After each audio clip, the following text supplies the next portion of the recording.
cause that helps young kids get into sport, participate from a young age. How important is it to prevent them potentially from going to sport? Yeah, it's good, as a kid growing up, you get led astray, kids get led astray, but when you're in the gym training, it stops all that, it keeps you out of trouble, and it's just good to be in the gym, keeps the kids off the streets, getting up to mischief.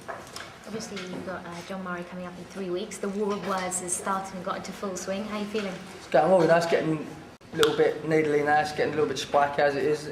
I just want to get in and do my job and take him out.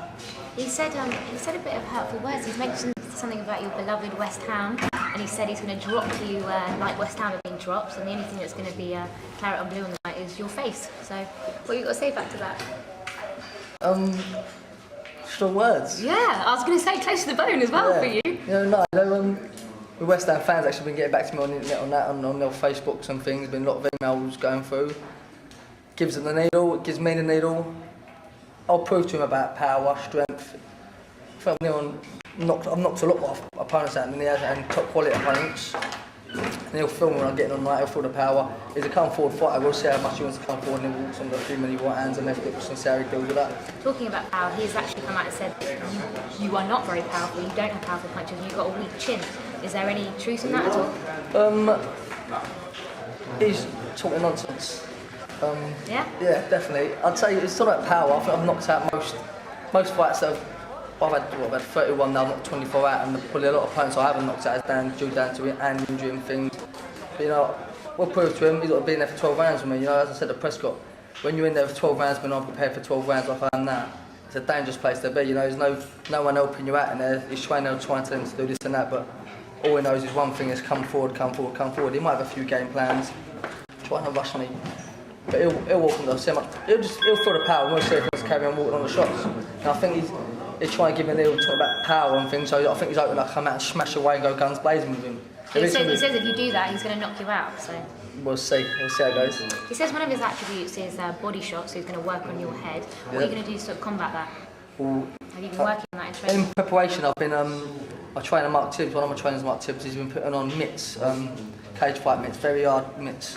Been whacking me around the body, around my chest, around my arms. It's like just strengthening my arms up, preparing my body. It hurts quite a lot, as you can imagine. Just pure punching, toughening my body up and all my arms up, all around my shoulders. I've been doing a lot of that. I've been doing that every day for like 5 minutes every day after every training session. Not obviously after doing straight back, but as in I'm prepared for war. Trust me. He's got this good record of 31 fights unbeaten. Does that concern you at all? I had the same record. You can always be beat.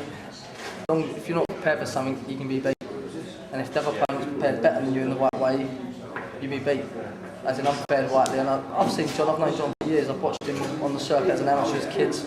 I can remember him getting beat in the schoolboy championships by a kid weight above me, and I won my championships that year. And the week after, I took on the champion. I beat the champion weight above. So I've done it for years on. As in, my amateur record speaks for itself, and then my pro record speaks for itself.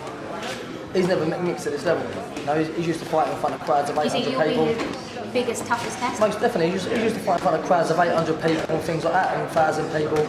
Like people like your call, I'm packing your call out when I was 11 years old. As an amateur, I'm used to fighting in front of big crowds now, and he'll feel the difference of the occasion. He'll say the occasion where he gets to his fight for in Vegas, out of his own backyard, this and that, but he's never fought in my territory in front of West Ham fans and feel see what that feels like. Well, he said, obviously you are fighting the XL, which is, in London, so it's in your backyard. He says he's going to smash you up in your backyard. So there's a lot of pride on the line for you as well, isn't there? Yeah, there's a lot of pride on the line. I've had a lot of people say that before, they're going to smash me up. I've had people at weigh-ins put their head in my face, try the 12 sort of antics, and then the next night you go and knock them out in 2 rounds. No matter what they say and what they do, some of these 2 things they're speaking, that's what's going to speak in the fight. What are his flaws that you will exploit on the night? Was it his last fight, which he was? They interviewed you there. Yeah. What did you take from that? I hope he's a lot better. I'm expecting to be a lot more prepared. His defence, I'm hoping, is going to be a lot more tighter. Otherwise we win for an early night and the fans will have jump again. I'm just expecting him to be him, as in, as a come forward aggressive fighter. I reckon there's a few things they might try in there which would be a little bit different, but there ain't much what they can do to change his style. They might try and make him box a little bit, switch it up a little bit, then attack, then box and attack, do things like that. But I'm ready for anything. I've been training very hard, I've been around for many years and inspired some of the best fighters over the world, and I'm ready for him, definitely. Frank Warren's made it very public that the winner of this fight will be having a world title shot, and names such as Brandon Rios has been thrown around. That obviously is a very exciting prospect. That must give you such a huge drive to go in there and finish him off and put yourself in the frame for that. Yeah, you know, when you were a kid, as I was saying, when you were like a kid getting off the streets and you start walking to the gym like this, you used to look at like the Naz, Nigel Benn, Bruno. You used to think, yeah, that's what I want to be. I want to be a world champion. I want to have big money, big cars, nice houses and things like that. And I'm that borderline in doing it, and it's really a big thing for me now. The last time I messed up, due to myself, this time it's not really going to mess up. I'll get this fight done with smashing the bits, then we'll get on and do with Brandon Rios. We can't wait. Thank you very much. Cheers. Good, Rich? That's all right. These kids make me laugh. Oh, for God's sake. Take 747. How can I work with people like this? We're fighters, we're not enemies, mean, are we? Right, 1 minute. I'll see when to go.